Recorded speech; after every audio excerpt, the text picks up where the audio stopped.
ఓ యోగ వాసిష్టం కథల్లో సమస్తానికి మూలమైన మనస్సుని త్యజించడమే సర్వత్యాగం అవుతుంది అని చెప్పింది. అది సిద్ధిస్తే పరమానంద రూపమైన చిద్వస్తువు లభించకుండా ఉండదు కదా అంటే అది లభిస్తుంది. పరమానంద వస్తువైన పరమానంద స్వరూపమైన చిద్వస్తువు లభిస్తుంది అని చెప్పింది. కాబట్టి అప్పుడు ఏమవుతుంది, అన్నీ వదిలేస్తే జ్ఞానరూపమైన ఆత్మ మాత్రమే మిగిలి ఉంటుంది. అంటే మనం సత్తు చిత్తు ఆనందం సచ్చిదానంద స్వరూపుడైన పరమాత్మ ఒక్కడే మిగులుతాడు అనమాట.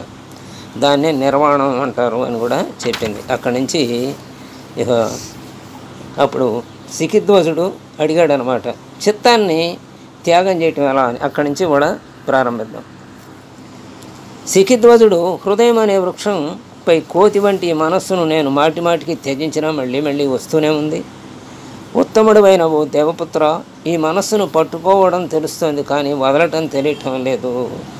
అందువల్ల ప్రభువు మొదట నాకు చిత్తం యొక్క స్వరూపాన్ని తెలియచేయి, తర్వాత దాన్ని వదిలే విధానాన్ని కూడా చెప్పు అన్నాడు. చిత్తం ఎన్నోసార్లు ఈ చిత్తాన్ని గురించి ఈ యోగ వాసిష్టంలో అనేక రకాలుగా చెప్పబడింది, ప్రతి ప్రకరణలో కూడా.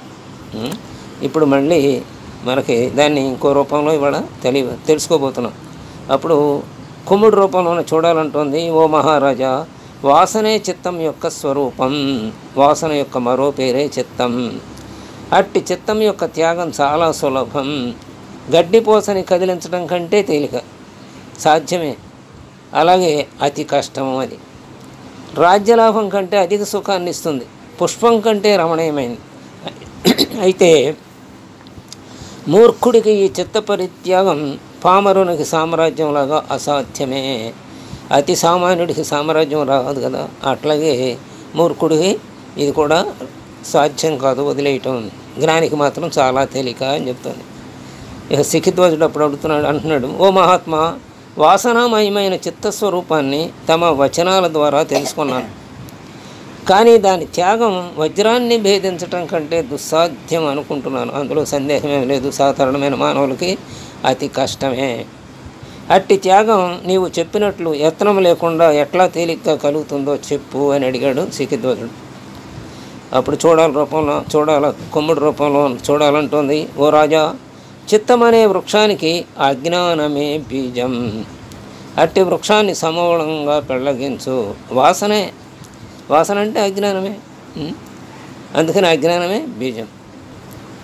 కాబట్టి చిత్తం వాసన అనే బీజం, చిత్తానికి మూల కారణం. కాబట్టి వాసన అజ్ఞానం, వాసనకి కారణం అజ్ఞానం. కాబట్టి అజ్ఞానం వదలాలి.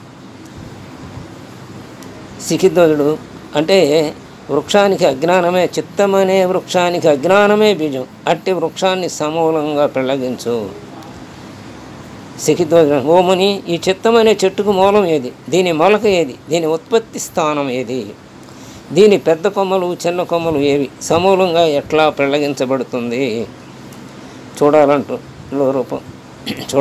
అప్పుడు అంటే కొమ్ముడు, ఓ మహామతి, అజ్ఞానం చేత ఉదయించే అభిమాని అయిన జ్ఞాతయే చిత్తం అనే చెట్టుకు మూలం.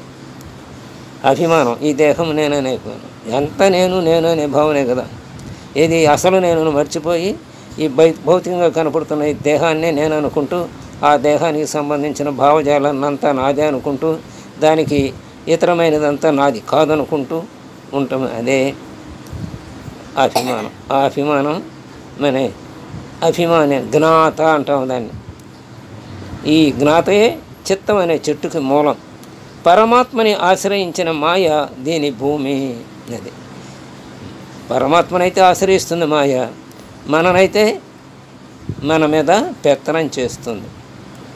నేను అన్నట్లు మనకు అనుభవంలో తోచే చిదాభాసుడు దాని నుంచి వచ్చిన మూలక.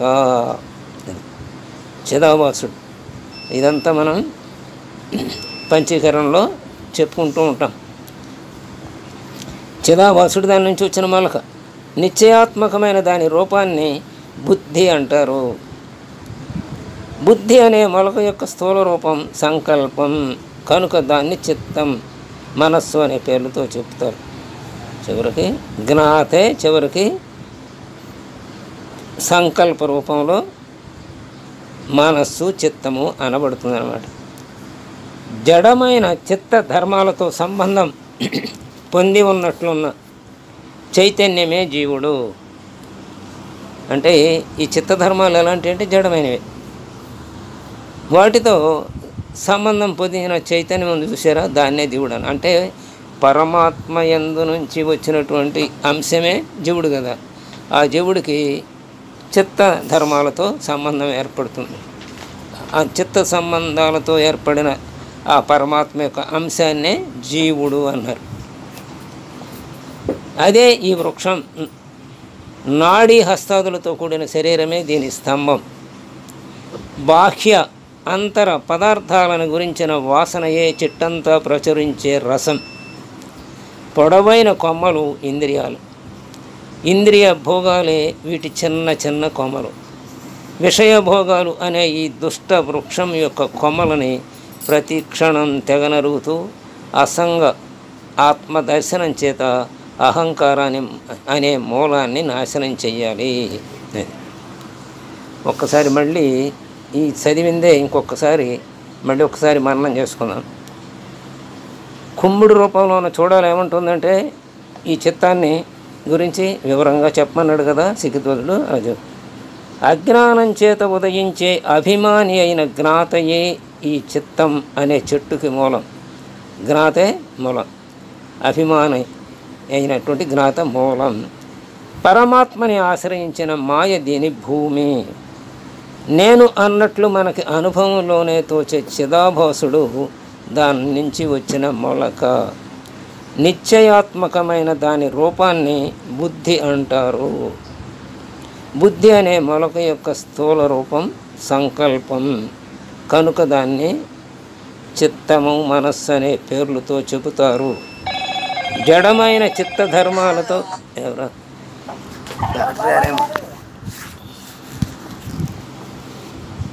కాబట్టి జడమైన చిత్తధర్మాలతో సంబంధం పొందినట్లున్న చైతన్యమే జీవుడు అనబడుతోంది. అదే ఈ వృక్షం యొక్క నాడి.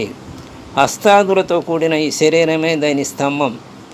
బాహ్య అంతర పదార్థాలను గురించిన వాసనయే చిట్టంతా ప్రసరించే రసం. పొడవైన కొమ్మలు ఇంద్రియాలు. ఇంద్రియ భోగాలే వీటి చిన్న చిన్న కొమ్మలు. విషయ భోగాలనే ఈ దుష్ట వృక్షం యొక్క కొమ్మలని ప్రతి క్షణం నరుకుతూ ఉండాలి. అసంగ ఆత్మదర్శనం చేత అహంకారం అనే మూలాన్ని నాశనం చేయి అని చెప్పింది.